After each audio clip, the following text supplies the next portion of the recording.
tungamire mukati mezviedzo mananda andibata ndimwedo dombondiwikende ndimwimo otungamire tenzini tungamire semwana awonyara tabu unganyara tinyanga mananda anomunzwa kanama atinyarara imwite tenziwenyanza tenzini tungamire aponda yasvikanyanza mananda aondityisa andichina zororo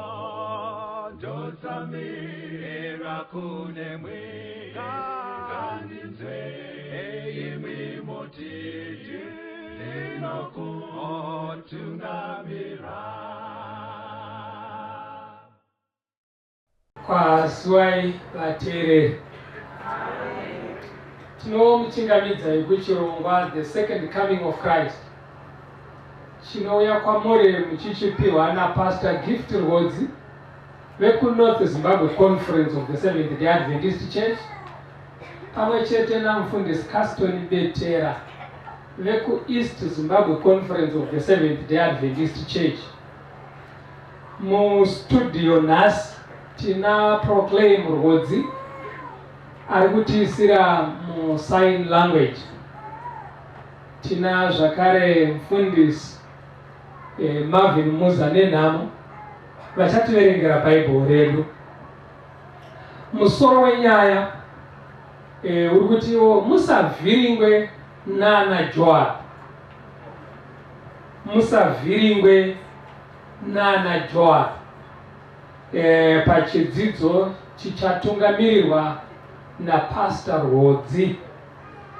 Ativerengei kubva kuna 1 Chronicles chapter 12, toda kuverenga verse 1 na 2, toverenga verse 8, toverenga verse 14 na 15.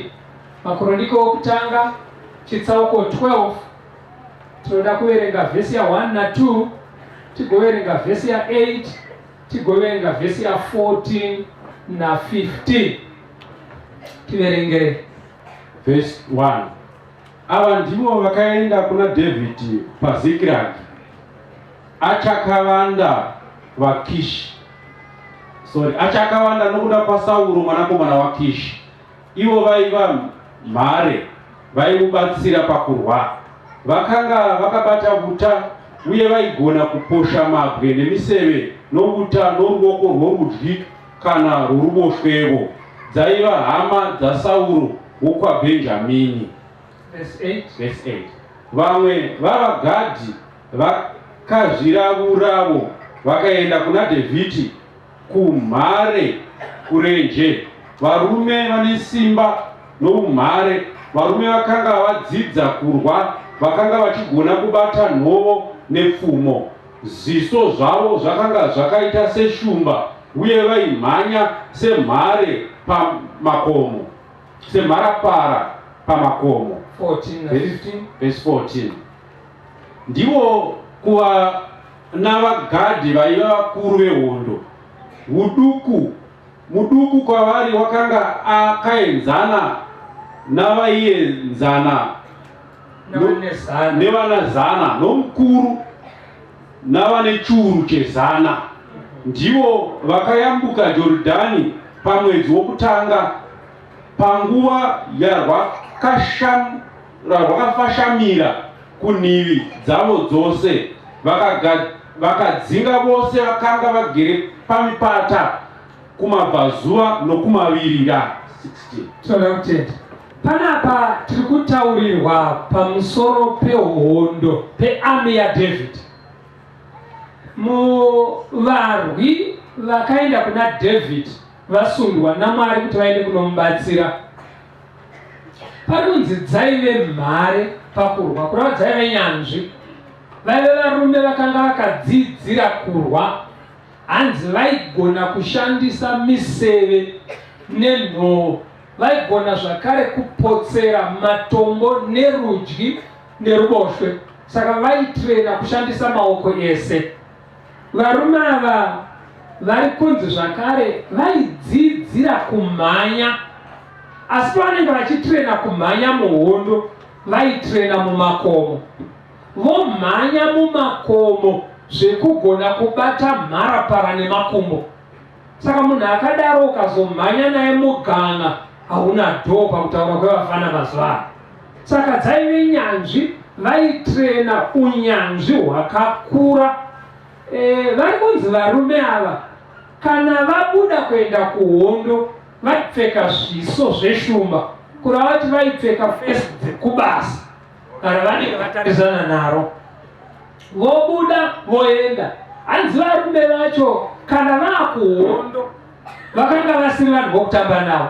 Hanzi rimwe zuva vakayambuka Jorodhani rwakazara mhiri nemhiri. Jorodhani rwizi rukuru rwekuti panguva dzarunenge rwakazara rwakadira mhiri nemhiri, vanhu vaitoziva kuti nemaungiro arwo chete vanhu vaivhunduka vari nekure.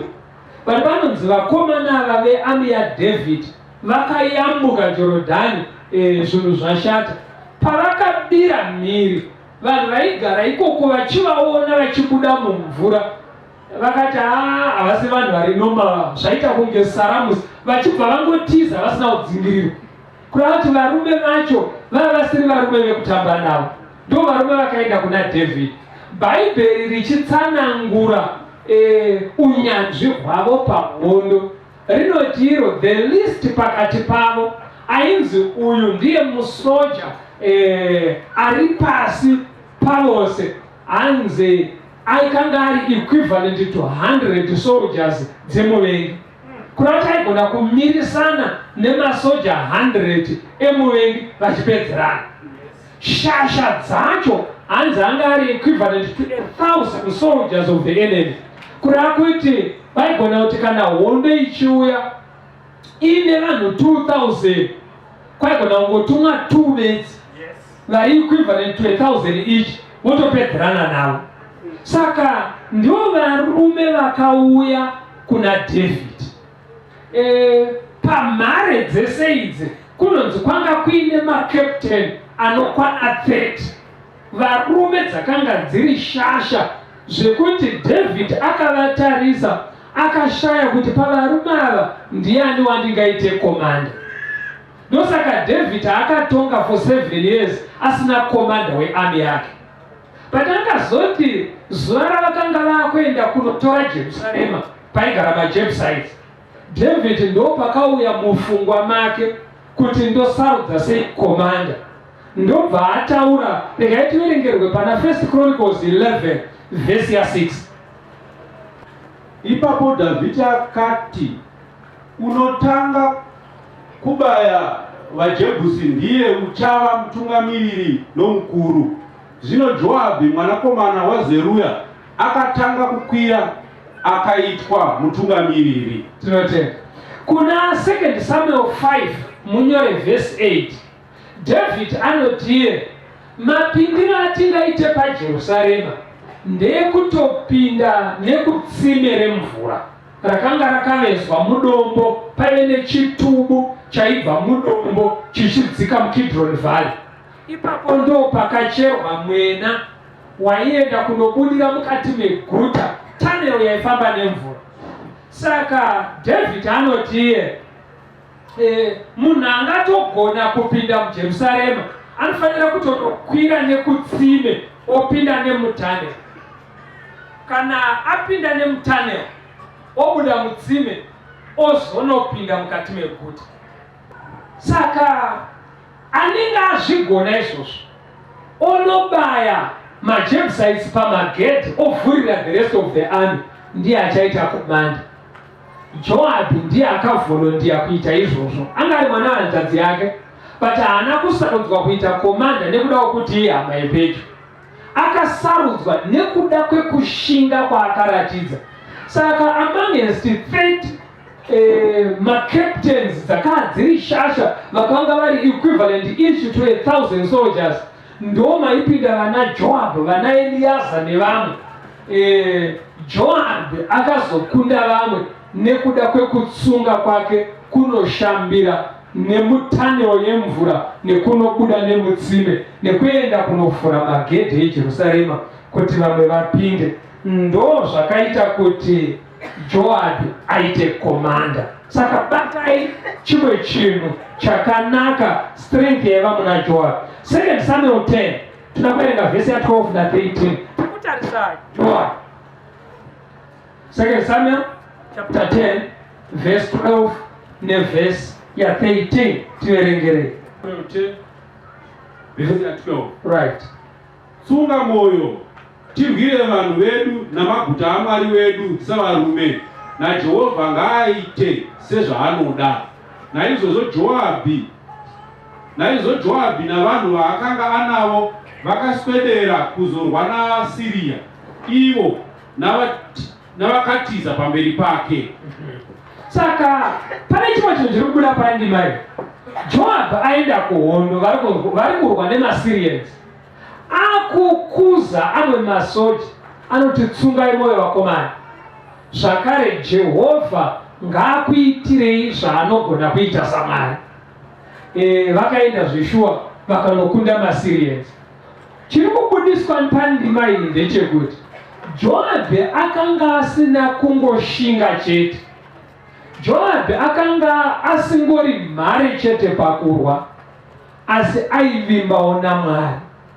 Saka vaiti kana vachienda kuhondo aitonamata, iye ari komanda, ari a tough man, ari munhu akatrena ane unyanzvi ane ushingi hwakadaro. Joab chimwe chinhu chaiwanikwa maari, aitonamata kana vari mubattlefield, achikumbira Mwari kuti vavarwire, vavatungamirire, vavakundise. Ende zveshuwawo Mwari vaivatungamirira vachivakundisa. 2 Samuel 14 toda kuverenga pa vhesi ya 20 na 21. Pane chimwe chinhu chinobuda zvakare muna Joab. 2 Samuel 14 verse 20 verse ya 20 na 21. Muranda wenyu Joabhi wakandirayira kushandura shoko iri kudai, usi ishe wangu wakangwara nokungwara kwakafanana nomutumwa waMwari, nokuti unoziva zvose zviri panyika. Ipapo mambo akati kuna Joabhi, tarira zvino ndatenda hangu chinhu ichi, naizvozvo chienda undotora jaya Absalomi. Right. Pane chimwe chinhu chabuda zvakare mukarekta yaJoab. Pamatare emusha Joab anga ari muyananisi. Panapa tinomuona achienda kuna David. Pakati paDavid nemwanakomana wake Absalom papaita kusanzwisisana.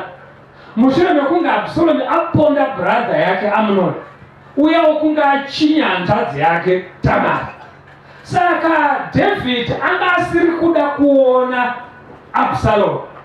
Joab ndokubva aronga nzira yekuti angayananisisei baba neMwari. Ndobva atuma mudzimai uyu akanotaura parable pamberi pamambo yakakonvinza David kuti anofanira kunzwira mwana wake nekumutendera kudzoka.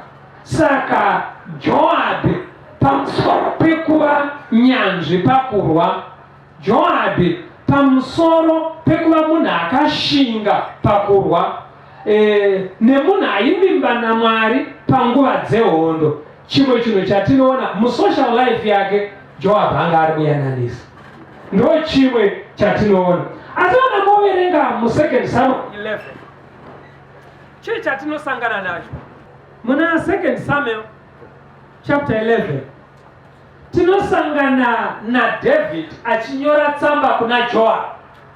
Joab ari kuhondo, David anomunyorera tsamba otiye, isai Uria panopisa pehondo, womusiya aripo, make sure kuti anofira ikoko. Joab zveshuwawo akaisa Uria paipisa pehondo, akamusiya ari ega akameka sure kuti vamwe vanowithdrawa vomusiya Uriya achibva afa. Zano raDhavhidhi raive rekuti kana Uriya afa iye otora mukadzi waUriya ainzi Bhatisheba. Saka Joabhu tinomuona achibatsirana namambo Dhavhidhi pakuponda kana kuti pakufa kana kuurawa kwaUriya muHiti. 1 Kings 2 vhesi ya 32 na 33. Jehovha uchadzosera ropa rake pamusoro wake, nokuti wakauraya vanhu vaviri vakanga vakamupfuura pakururama nokunaka. Akavauraya nomunondo, baba vangu Dhavhidhi vasingazvizivi. Iye Abhineri mwanakomana waNeri, mukuru wehondo yaIsraeri, naAmasa mwanakomana waJeteri, mukuru wehondo yaJudha. Naizvozvo ropa ravo richadzokera pamusoro waJoabhi napamusoro misoro yerudzi rwake nokusingaperi. Asi rugare runobva kuna Jehovha ruchava naDhavhidhi norudzi rwake neimba yake. Panapa chii chiri kubuda pachena? Pari kubuda pachena kuti Joabhu akabatsira kuuraya Uriya muHiti achibatsira mambo. Pamwe pacho tinoonawo zvakare Joabhu achiponda Abhineri, komanda wehondo yokwaIsraeri. Oponda zvakare Amasa akanga agadzwa naDhavhidhi abvisa iye Joabhu, akamuuraya. Saka Joabhu aive munhu asingaregereri. Chaakaurayira Abhineri ndechekuti Abhineri akanga auraya munin'ina wake Asaheri. Chaakaurayira Amasa ndechekuti Amasa anga agadzwa pachinzvimbo chake sakomanda. Ndo zvimwe zvatinoona. Chimwe chekupedzisira chinoitwa naJoabhu, anozopatisipeta pakugadzwa kwaAdonija, brother yaSoromoni. Nekuti iye Joabhu anga asingadi Soromoni, akanga asarudzwa naMwari kuti asakside Dhavhidhi. Saka Joabhu ndo rimwe divi rake oiri ratinosangana naro.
Regai tiende mberi titarise pana Joabu watatarisa muchikamu chokutanga. Akabatsira mambo kuponda Uria, number 1. Chechipiri akaponda varume vaviri vakava vakarurama, Abneri na Amasa. Chechitatu anobva papfungwa yaMwari yekugadza Soromoni kuti atore chigaro chaDhavhidhi, onogadza Adonijah munin'ina waSoromoni. Izvozvo ndo zvakazokonzera kuti Soromoni ati Joabhi ngaaurawe. Ndokubva atizira kutemberi kwakunobata panyanga dzearitari. Soromoni akati kuna Bhenaya, enda unomuuraya ari ipapo. Rega titarisa umwe murume wechipiri anonzi Jehu, watinoda kutarisa muhuruku redu yanhasi. 2 Kings chapter 8 pavhesi ya18. Tinzwe pamusoro paJehu. Nyaya yedu yatiri kutarisa, takatarisana naJehu yakamira yakadaiwo. KwaIsraeri kwakaita mambo ainzi Ahabhu. Ahabhu aingove nemwoyo usiri right pamberi paMwari, aine mwoyo usina kunaka pamberi paMwari. Situation yake yakawedzerwa kushata nekuenda kunoroora Jezebel. Jezebel anga ari muroyi achiita futi zveupfambi. Saka ndiye munhu akanoroorwa naAhabhu. Combination yavo yakaburitsa zvakanyanyisa kushata kwaIsraeri. Ahabhu akatadzira Mwari kusvikira dare rekudenga ragara. Vakatoita sei naAhabhu zvanzi muregei afe zvake, achibva aenda kundofira kuRamoti Gireadhi. Afa Ahabhu, uipi hauna kubva kwaIsraeri, nekuti mudzimai wake neuroyi hwake neupfambi hwake akasara achiendesa mberi zvakaipa kwaIsraeri. Chimwe chinhu chaiitwa naJezebel kumusha kwavo vainamata zvifananidzo, kwainamatwa Bhaari. Saka musi waakachata baba vake vakamuperekedza. Mambona kuti kana mwana achiperekedzwa kuendeswa kumusha kwevarume vake, pamwe anopiwa kana machira kana dzimwe ndiro dzekuenda nadzo. But Jezebel akapiwa nababa vake vaprofita 400 vaibatsira pakunamatwa kwaBhaari.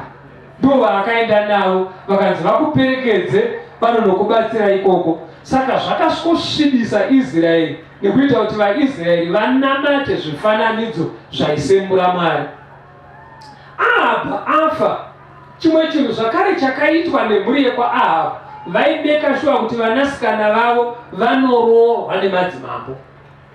Handina kuti vaizviita sei, nekuti unoona several of them vakaroorwa nevanhu vakatotonga kuita madzimambo kwaIsraeri nekuita madzimambo kwaJudha. Saka uipi hwaiwanikwa kwaIsraeri hwowanikwa zvakare kwaJudha. Ndo karongero kavakanga vakaita kusvikira Mwari ati imba yaAhabhu yaoresa nyika, toita sei nayo? Ndobva vati the best kuita kuti mhuri yese nezvizukuru zvese ngavaurawe zvavo vaparare. Ndo Mwari paakasarudza Jehu kuti amupe assignment iyoyo. Jehu anga ari umwe wemacommanders ekumba kwamambo. Saka mambo aitonga panguva iyo kwaIsraeri ainzi Joramu. Tiverengerei 2 Kings 8 verse 18. Verse 18. Right. Akafamba nenzira yamadzimambo aIsraeri sezvaakaita imba yaAhabhu, nokuti mukunda waAhabhi waiva mukadzi wake, akaita zvakaipa pamberi paJehovha. Verse 27. Hanzi nekuti mukunda waAhabhu aive mukadzi wake. Mazvinzwa? Saka uyu Joramu mukwasha kuna Ahabhu, obva aita zvakashata. Verse 27. Verse 27. Iye wakafamba nenzira yeimba yaAhabhi, akaita zvakaipa pamberi paJehovha sezvakaitwa neimba yaAhabhi, nokuti wakanga ari mukuwasha weimba yaAhabhi. Uyu ndiAhazia mambo wekwaJudha, akanga akanoroora futi kumba kwaAhabhu. Saka vese vainorora kwaAhabhu vaipedzisira vaakufamba zvinovengwa naMwari. Ndo zviri kubuda panapa. Regai tiende pana madzimambo echipiri chapter 9. Toda kuverenga verse 1 to 3, toverenga verse ya 6, 7 na8. 2 Kings 9 verse ya 1, 2 na 3. Zvino muprofita Elisha wakadana mumwe wavanakomana wavaprofita akati kwaari, chizvisunga chiuno chako utore chinu ichi chamafuta muruoko rwako uende Ramoti Gileadi. Zvino kana wasvikapo utsvakepo Jehu mwanakomana waJehoshafati mwanakomana waNimishi, upinde mumba ugomurayira asimuke pakati pehama dzake apinde muimba yomukati. Ipapo utore chinu chamafuta ugodira pamusoro pake uchiti, zvanzi naJehovha, ndakuzodza kuti uve mambo waIsraeri. Ipapo uzarure mukova utize usanonoka. Verse 6 kusvika pa8. Verse ya 6. Ipapo akasimuka akapinda mumba akadira mafuta pamusoro wake akati kwaari, zvanzi naJehovha Mwari waIsraeri, ndakuzodza uve mambo wavanhu vaJehovha ivo vaIsraeri. Uchaparadza imba yatenzi wako Ahabhi kuti nditsive ropa ravaranda vangu vaprofita neropa ravaranda vose vaJehovha kuna Izebheri. Nokuti vose veimba yaAhabhi vachaparadzwa. Ndichaparadza kuna Ahabhi vanakomana vose vakuru navaduku pakati paIsraeri. Ndichaita imba yaAhabhi seimba yaJerobhoamu mwanakomana waNebhati, uye seimba yaBhaasha mwanakomana waAhija. Imbwa dzichadya Jezebheri panyika yeJezreeri.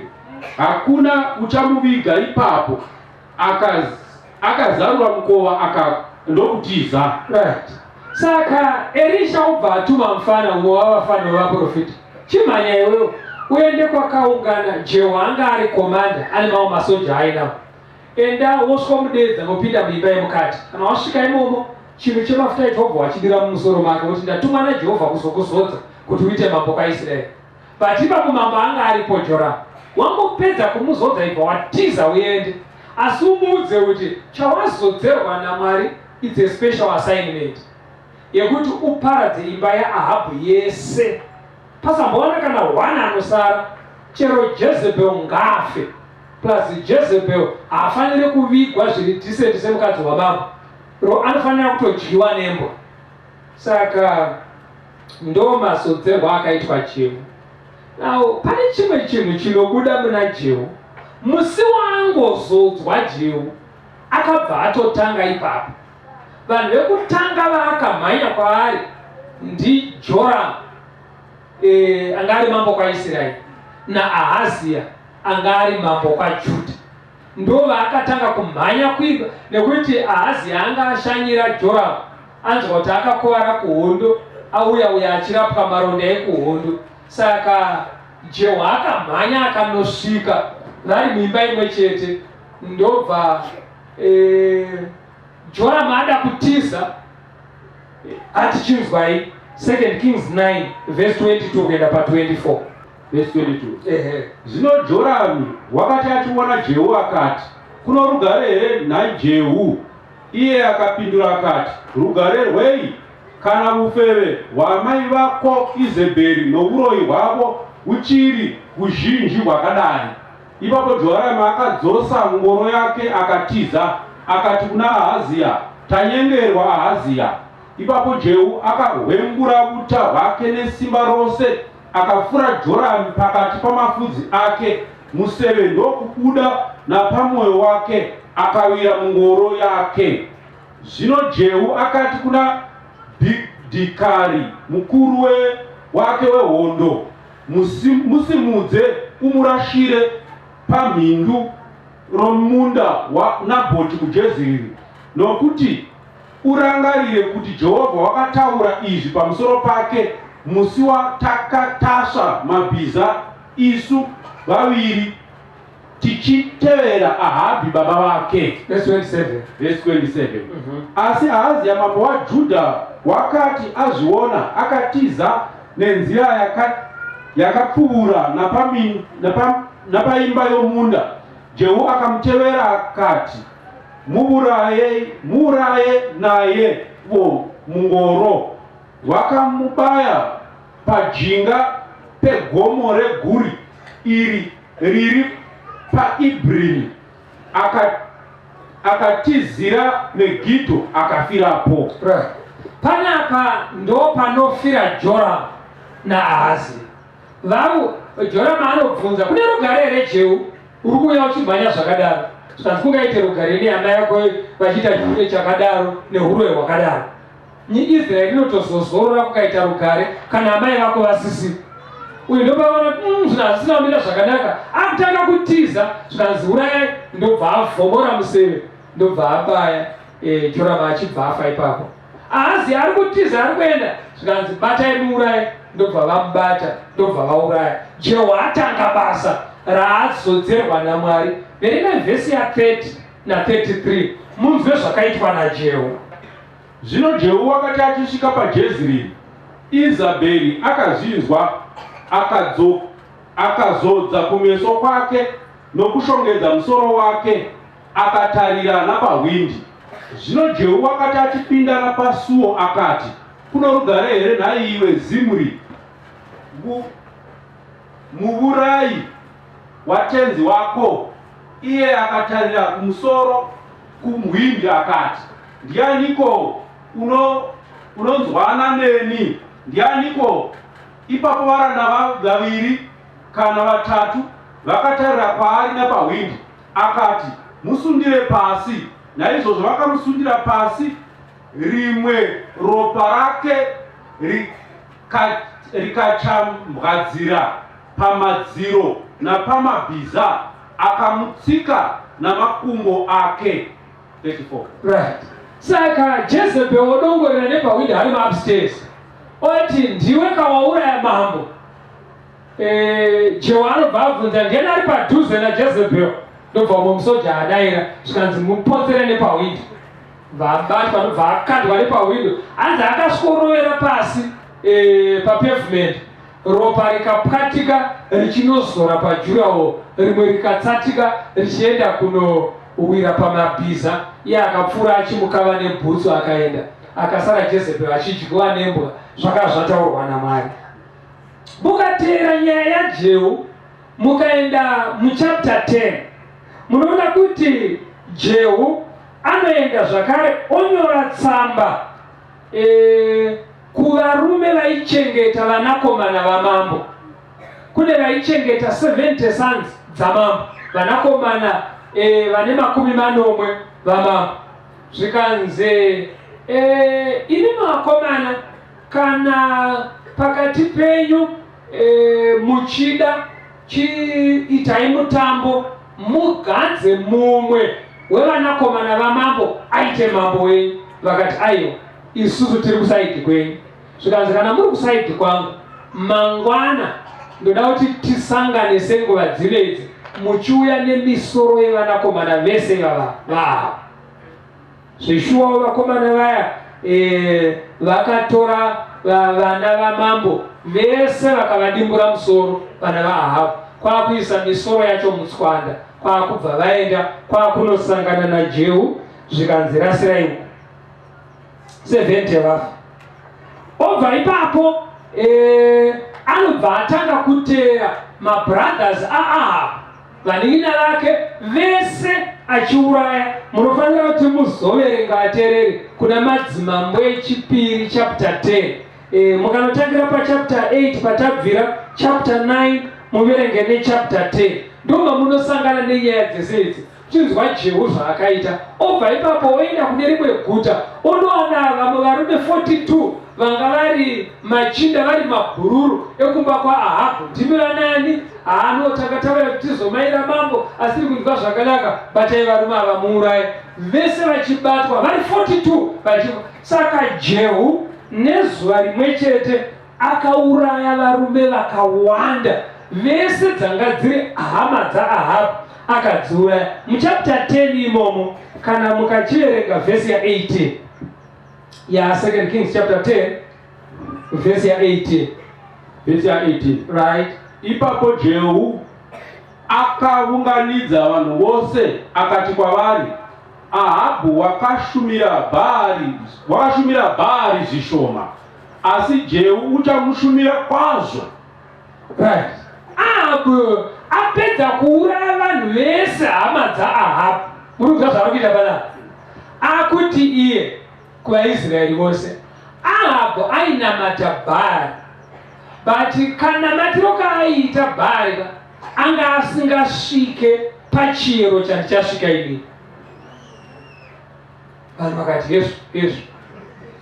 Saka ndobva ati vese vainamata Bhaari ngavauye kubira rekutambira Bhaari.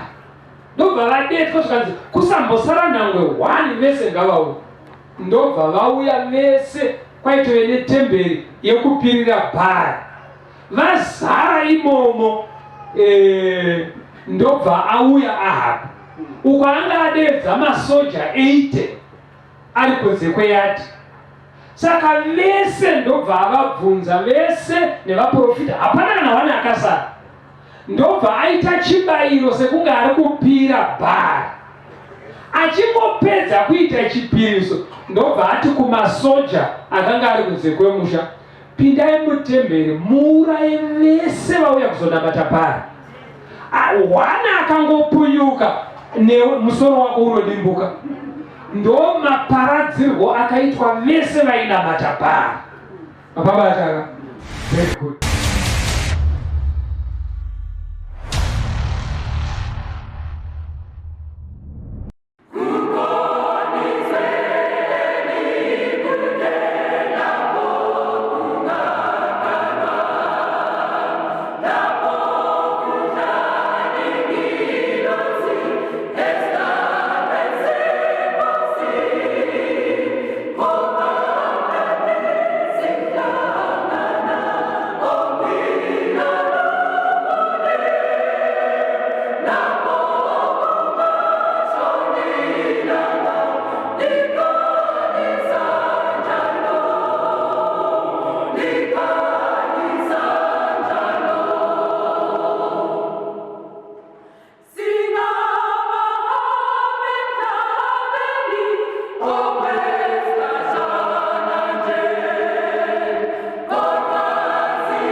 Regai tiinde mberi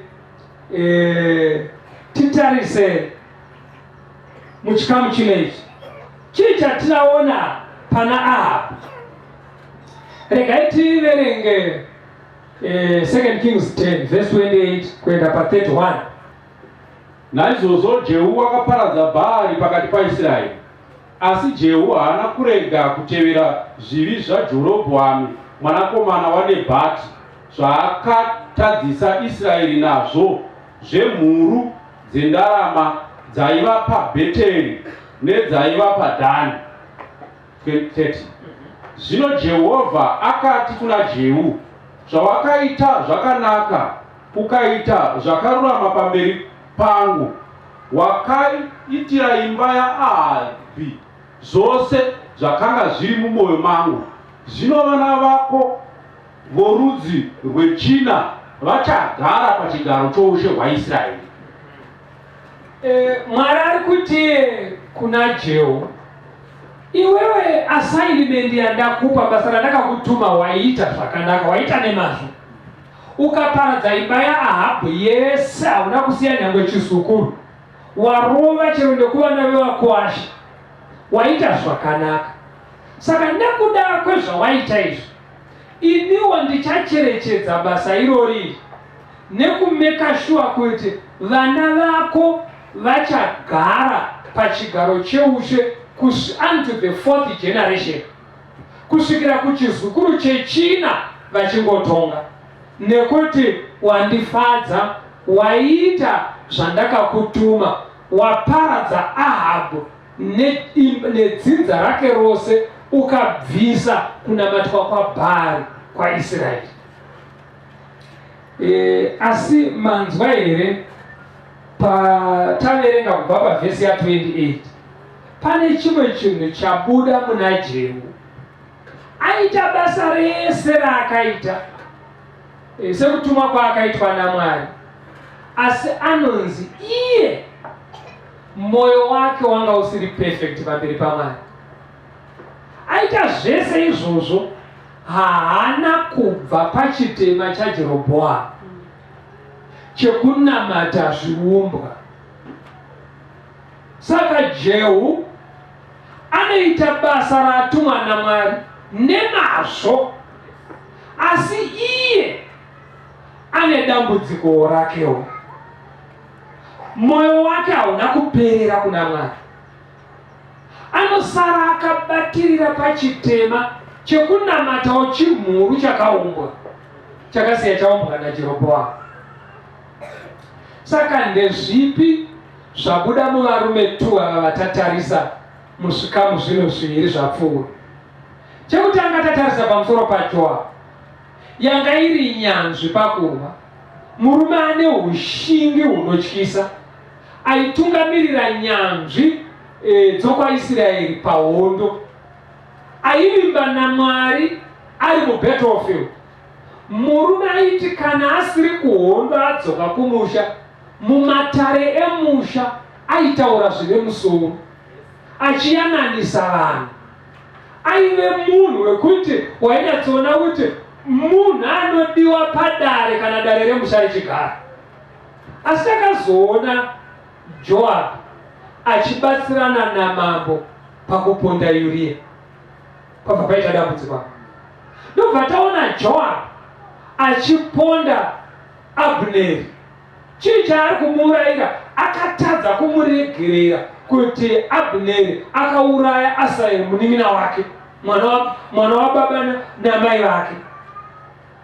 Ndobva tamuona zvaachiponda Amasa, nekuti Dhavhidhi akanga akusemburwa nekaitiro kaJoabu, ndobva amudhimota ndokumubvisa paukomanda, ndobva aisa Amasa. Joabu haana kutora laiti izvozvo, kuti akaita godo rekubasa, akaita shanje dzakamukurudzira dzikamukonzeresa kuponda Amasa. Chekupedzisira chimwe chataona pana Joabu, zvadiwa naMwari kunzi Soromoni ngaatonge, iye anga asingamude Soromoni. Aida Adhonija, aigona kuzomuitira mamwe mafevha aida. Saka onogadza Adhonija. Izvozvo ndo zvakaita kuti vaburane naSoromoni. Saka Joabu anzwa kuti mambo vatumira Bhenaya kuti vatsvage vakuuraye, anobva amhanya kutemberi. Akati rega ndinovanda mutemberi. Asvika mutemberi anosvika nyanga dzearitari. Kana muchiverenga ndo pakafira Joabu, ndo magumo ake iwayo, akafira mutemberi. Aita mabasa ese akanaka ekubatsira Dhavhidhi kuumba hondo yake nekuumba umambo hwekwaIsraeri, asi iye mwoyo wake akaramba achisakurira chakashata. Magumo ake zvakandomuturika pakai, akafira muchechi, akafira mutemberi, asi asina ukama naMwari. Ndobva taona Jehu zvakare azodzwa naMwari, anoita zvese zvataurwa naMwari nemo, asi pamwoyo pake hapasi correct. Iye apedza kuuraya vana vese vaAhabhu nedzinza rese raAhabhu vainamata vaBhaari, iye akaramba achinamata chimhuru chakauma. NdiJehu. Ndosaka musoro wenyaya uri kuti ngwarirai musavhiringwe naanaJoabu. Mababata here? Right. Tiri kurevei kana tichidaro. Toda kuzoverenga vaHebheru chapter 3 pavhesi ya7 na8. Now, kakawanda tiri kufonerwa nevateereri. Vamwe vachitumira mameseji vachiti vafundisi, kuparidza muri kuparidza, muri kudzidzisa zveshuwa, zvino tiri kunyatsonzwa kuti zvamuri kudzidzisa zviri kubva muBhaibheri, asi muri kuti mimi kana tiine mibvunzo tiende kuvavakidzani vedu kana hama dzedu vanopinda sangano rema7th Day Adventist. Dambudziko ratiri kusangana naro heri vafundisi, vamwe vavakidzani vedu nedzimwe hama dzedu havararame sezvinorayira Bhaibheri, shoko raMwari. Saka imi moti tiende kwavari, imi motikuka kuti titeere chokwadi. Ivo vakatanga kupinda machiri havasi kufamba sezvinoreva chokwadi chacho. Ndo dambudziko ratinaro, hamene kuti munotigadzirisirawo sei? Ndo mibvunzo iri kubva kuvateereri.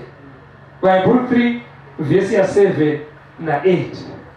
Naizvozvo sezvinotaura Mweya Mutsvene achiti, nhasi kana muchinzwa inzwi rake, musaomesa mwoyo yenyu sapanguva yokutsamwisa napazuva rokuidzwa murenje.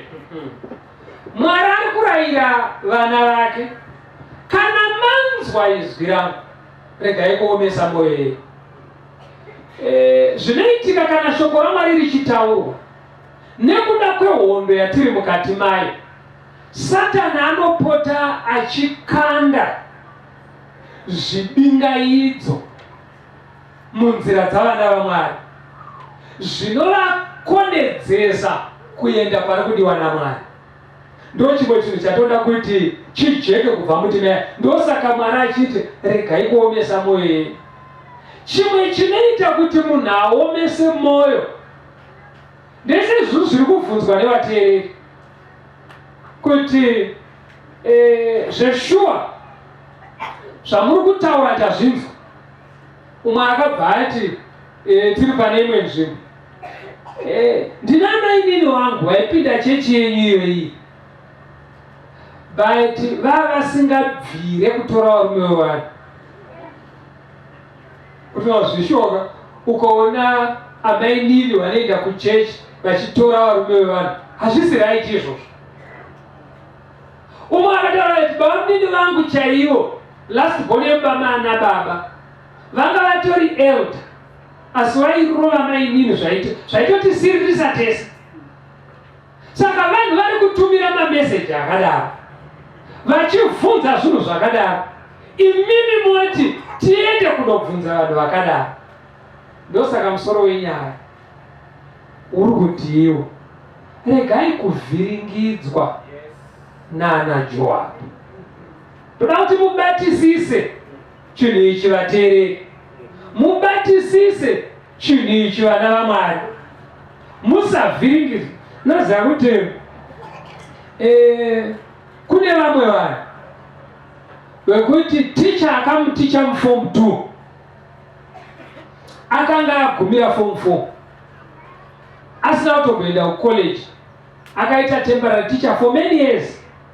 Vanga umwe teacher akaita 11 years ari temporary teacher, but akaticha vanhu vakatopasa maform 4. iye ari temporary teacher.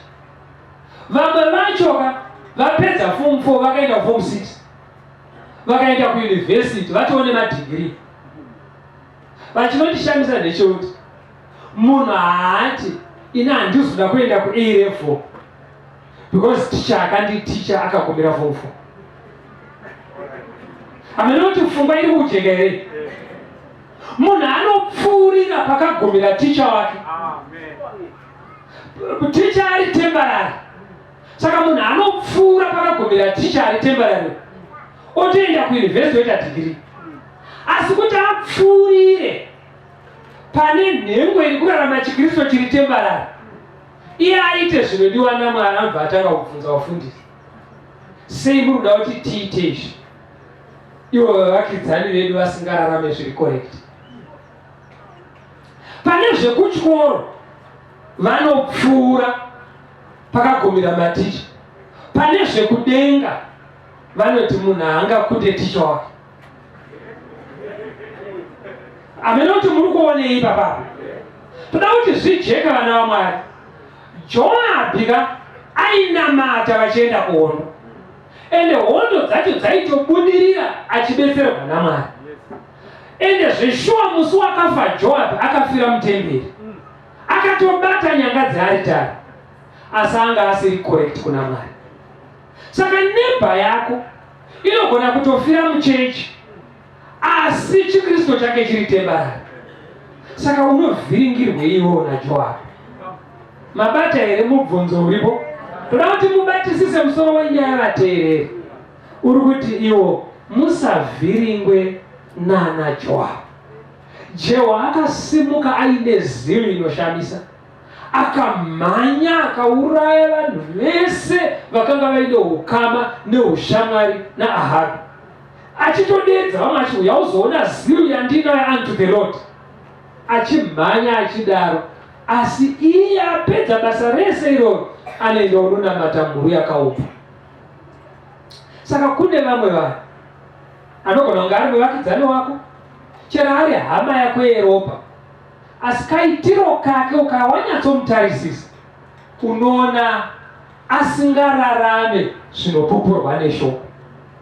Zvine moti manje mufundisi betera matidzidzisa kuti rubhabhatidzo rwemubhaibheri. Bhaibheri rinoti munhu anofanira kunyudzwa kamwe chete mukati memvura zhinji. Ndazvinzwa, asi nekuda kwekuti ndina neighbor yangu ari kurarama zviri temporary, handisina kubhabhatidzwa. Ndanyatsozvinzwa mufundisi kuti sabata raMwari richachengetwa chero nemupasi idzva iro remusi wechinomwe wevhiki. Asi nekuda kwekuti sekuru wangu hazvanzi amai vanochengeta sabata vane chikristu chiri temporary, inini handisi kuzorichengeta. Muri kuona zvatiri kusangana nazvo? Umwe anobva ati pana mukoma firstborn yemumba medu ndiye akatanga kupinda chechi iyoyo, asi anga asingabve kun'anga. Saka ine handiregerewo zven'anga. Muri kubabataka? Ndosaka musoro wenyaya wati ivo tisavhiringwe naJoabhi. Mababa takavateerera. Saka batisisai nyaya iyi. Panogona kuita mimwe mibvunzo inoramba ichimuka. Ndosaka tisiramba tichikupai mafoni nhamba. Mibvunzo yenyu yamunotumira yakatinakira, inotibatsira kuti tirambe tichitaura zvinoenderana nemibvunzo yamuinayo. Saka batai mafoni aya, mufone, mutumire mameseji, mutaure nesu pamaWhatsApp, tinobatsirana nemi. 0775 460 175. 0775 460 175. 0716 452 086. Taurai nesu tirambe tichisangana muzvikamu zvinoteera nemibvunzo yenyu. Soko rakanaka kunesu vafambi, apo tinoenda pasipo, asi muponesi achazouyaje kutonga umma.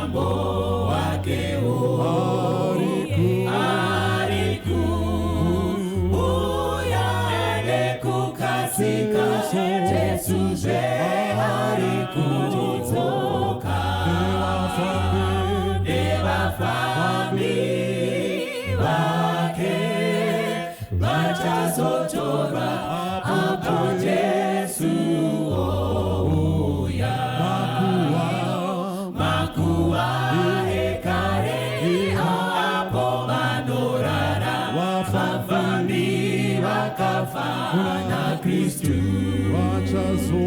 wachazaruraze anu anomuka wachapona pamwe na Jesu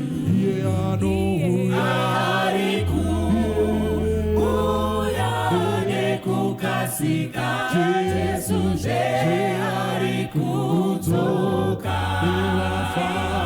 newafambi wake wachazotora hapo Jesu oya tichasangana kumusha wekudenga tichaimbange kuponeswa waponesi wachava pasirese wanamate mambo wedenga arikuya nekukasisa Jesu je arikutoka newafambi wake wachazotora hapo Jesu oya haleluya amenize haleluya nekudawirati tichashika na matasimbira kufaradakara topeka mbiriye kudenga arikuya nekukasika Jesu je arikutoka newafambi wake wachazotora hapo Jesu oya haleluya amenize haleluya nekudawirati tashika na matasimbira kufaradakara topeka mbiriye kudenga arikuya nekukasika Jesu je arikutoka newafambi wake wachazotora